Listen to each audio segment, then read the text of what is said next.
황보선의 출발 새아침.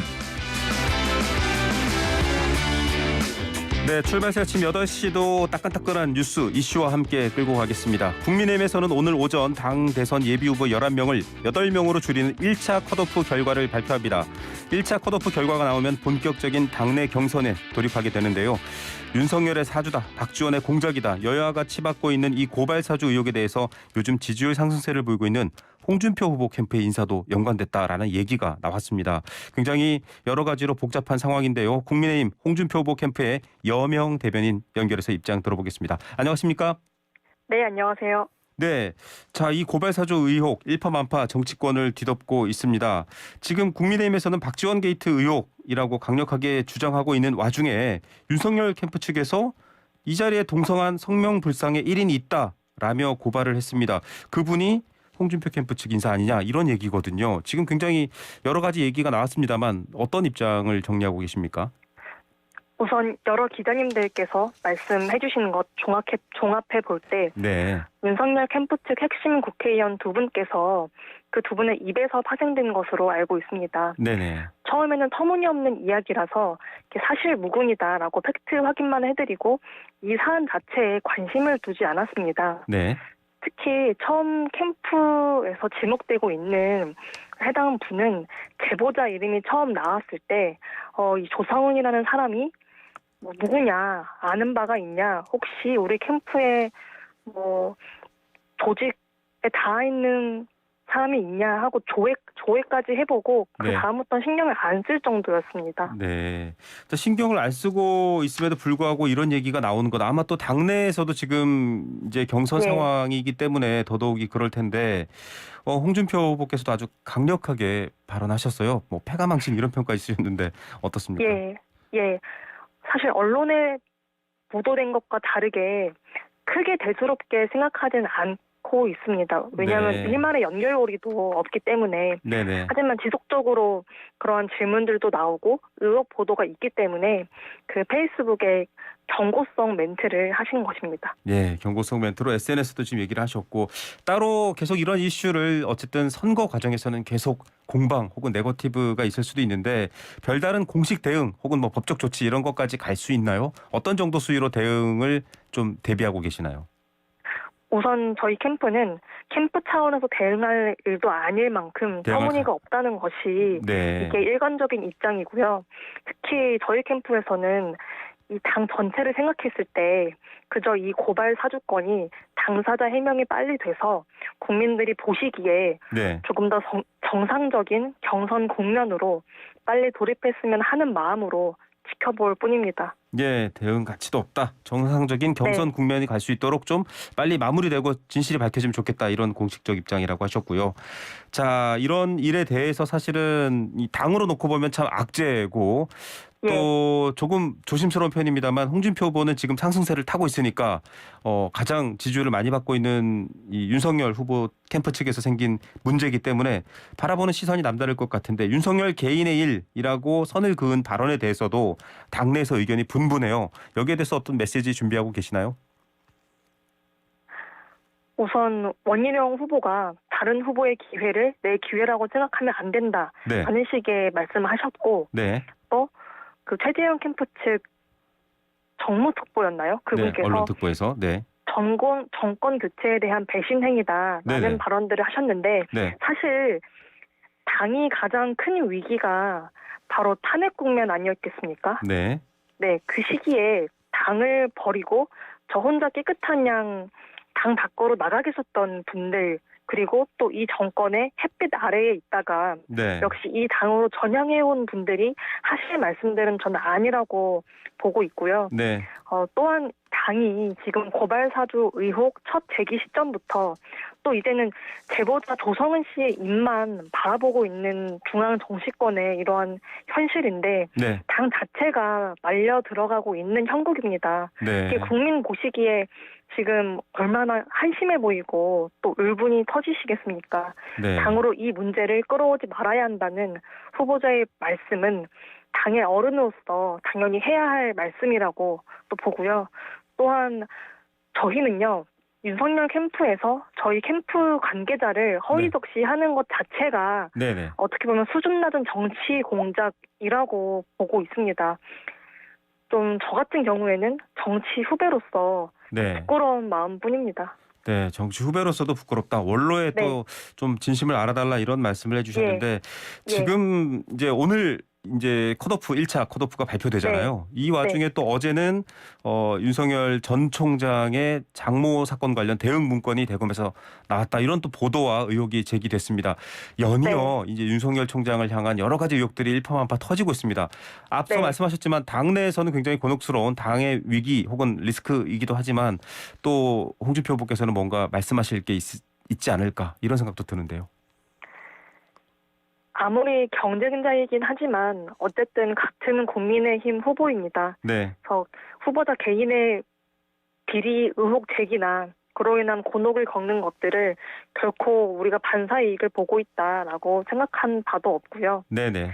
다만 새롭게 제기되고 있는 그런 윤석열 후보의 장모에 대한 의혹, 이런 여러 가지 부분들은 앞으로의 방송 경선 토론회가 쭉 있을 거거든요. 네. 그래서 후보자 간 토론회 과정에서 충분히 검증해야 한다라고 보고 있습니다. 네, 알겠습니다.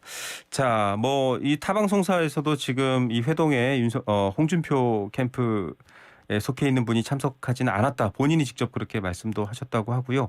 또 다 여기 그날 식사를 하셨던 박지원, 조성원 이분들도 다 아니다라고 얘기를 했는데 그런 상황이기 때문에 과연 어떻게 또 실체가 나올지는 지켜봐야 될 것 같습니다. 예. 자, 최근 여론조사에서 골든크로스를 달성하면서 홍준표 후보 무섭게 치고 올라가고 있습니다. 특히 젊은 층에서도 관심을 많이 받고 있고 이렇게 지지율이 상승하는 이유 캠프 내에서는 어떻게 판단하고 계십니까? 국민과 당원들이 슬슬 판단을 하고 계시는 것 같습니다. 네. 다른 후보와 다르게 중언부언하지 않는 확실한 메시지와 정책, 그리고 또 대선 재수생이지 않습니까? 네네. 재수생이니만큼 검증된 후보다 타 후보에 비해서 네. 라고 판단을 슬슬 하고 계신 것이라고 보고 있습니다. 네, 이미 검증됐기 때문에 인기가 많다 이런 얘기를 했는데 자, 한국사회여론연구소가 TBS 의뢰로 지난 10일에서 11일 전국 만 18세 이상 1,004명을 대상으로 실시한 여론조사 결과를 보면 야권 대선 후보로 지금 현 여당 지지자들이 이 홍준표 후보를 많이 선택하고 있습니다. 이 부분은 어떻게 생각하세요? 이게 보면요. 당연히 정권의 배신자인 윤석열 후보는 민주당 측에서 볼 때 전혀 호감도가 없지 않겠습니까? 네. 그렇게 보고 있고요. 당원분들이 정권 교체의 열망이 매우 높습니다. 네. 특히 우리 당 주 당원은 60대 이상 TK 어르신들이 많이 계세요. 네네. 하지만 이분들께서도 1차 컷오프가 끝나고 또 계속해서 여론조사 결과도 나올 것이고 네. 또 경선 토론 과정에서 진짜 본선에서 이길 수 있는 후보, 정권 교체를 가져올 수 있는 후보가 누구일지는 곧 판단하시고 지지를 모아주실 것이라고 보고 있습니다. 네, 본선 경쟁력 얘기를 해주셨는데 MZ세대 선호도 좀 궁금합니다. 지금 여명 대변인께서도 MZ세대시지 않나요? 네, 91년생으로 그 중간에 있는 MZ세대입니다. 예, 서울특별시의회 의원을 하고 계신데 아니 MZ세대에서 홍준표 후보를 지지하는 배경 좀 궁금해요. 어떻게 판단하십니까? 네. 우리 젊은 층들이 선거를 하나의 이벤트로 소비하는 것 같습니다. 네. 그래서 홍플러스다, 무야홍, 가장 유명한 무야홍, 또 야홍 등등의 다양한 밈들이 나오고 있는데 청년들이 처음에는 유쾌한 정치인 할아버지, 유쾌한 아저씨 정도로 생각하고 있었는데 점점 더 우리 후보에 대한 정책을 살펴보고 또 메시지에 주목을 하면서 다른 후보들에 비해 확실한 정책과 또 확실한 메시지, 솔직한 발언, 일관성 이런 것들에 높은 점수를 주고 있는 것 같습니다. 예, 좀 선명해서 젊은 세대도 좋아한다 이런 의미로 해석이 되는데 지금 문화산업총괄본부장에 캠프 문화산업총괄본부장에 여명숙 전 개인물관리위원장 임명됐는데 이분이 거침없는 입담으로 좀 2030 MZ세대 남성들한테도 전폭적 지지를 받고 있긴 하지만 사실 홍준표 후보께서도 이 과거 좀 여성 지지자들을 자극하는 발언들 때문에 논란에 한번 휩싸인 적이 있지 않습니까? 네. 이 MZ세대는 특히 젠더 이슈에 더 민감하기 때문에 이런 부분이 네. 조금 걱정이 아닌가, 문제가 될 수 있지 않을까, 이런 우려를 하신 분도 있어요. 어떤 입장이십니까? 여명숙 박사에 대해서는요. 네. 그분이 유튜브를 운영하시지 않았습니까? 네네. 개수작 TV라는. 그런데 특히 정치평론 유튜브를 하다 보면은 명확한 의사 전달을 위해서 좀 썸네일이나 아니면은 그 메인 발언들을 좀 과격한 표현들을 일부 했던 것은 네. 또 어쩔 수 없는 부분인 것 같습니다. 네. 그런데 저는 한국에는 남녀 갈등이 존재해야지만 살자리가 존재하는 분들이 있다고 보고 있습니다. 네. 저는 이것을 갈등산업 종사자라고 부르고 있는데요. 지금 우리나라에서 성갈등을 부추기는 것은 자칫 한가한 논쟁이 아닌가 싶습니다. 그래서 우리 캠프는 페미니즘이나 안티페미니즘 어느 한쪽의 편이 아닌 네. 휴머니즘을 지향한다는 것이 후보자나 캠프의 입장입니다.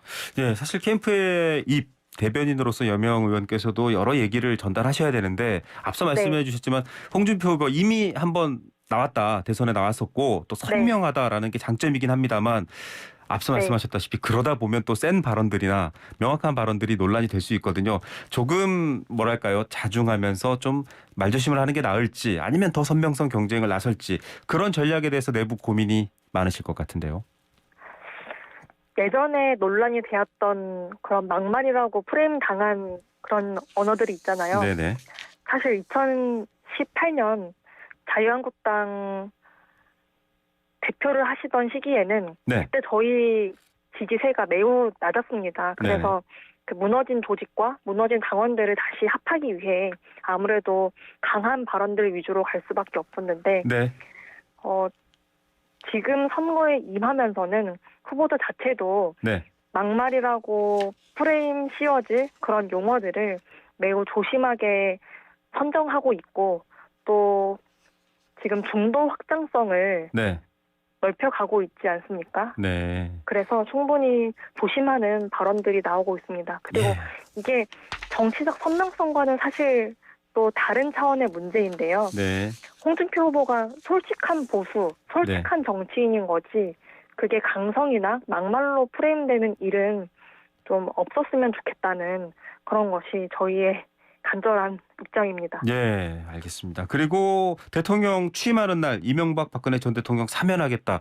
이 발언도 사실 파장이 클 텐데 끝으로 짧게 정리 부탁드립니다. 인도주의로 이해해 주셨으면 좋겠습니다. 홍준표 대표는 당내표 대 당시에 무너진 당을 수습하기 위해 박근혜 대통령과 당을 분리시켰던 사람입니다. 그러나 모든 대통령들이 우리 현대사를 돌아보면은 비극적 죽음을 맞으시거나 감방을 가는 모습들이 연출이 됐었습니다. 선진국의 정치가 아니라고 보고 있고요. 또 그런 차원에서 이해해 주셨으면 좋겠습니다. 네, 알겠습니다. 오늘 말씀 감사드립니다. 네, 감사합니다. 네, 홍준표 대선 경선 후보 캠프 대변인 여명 의원이었습니다.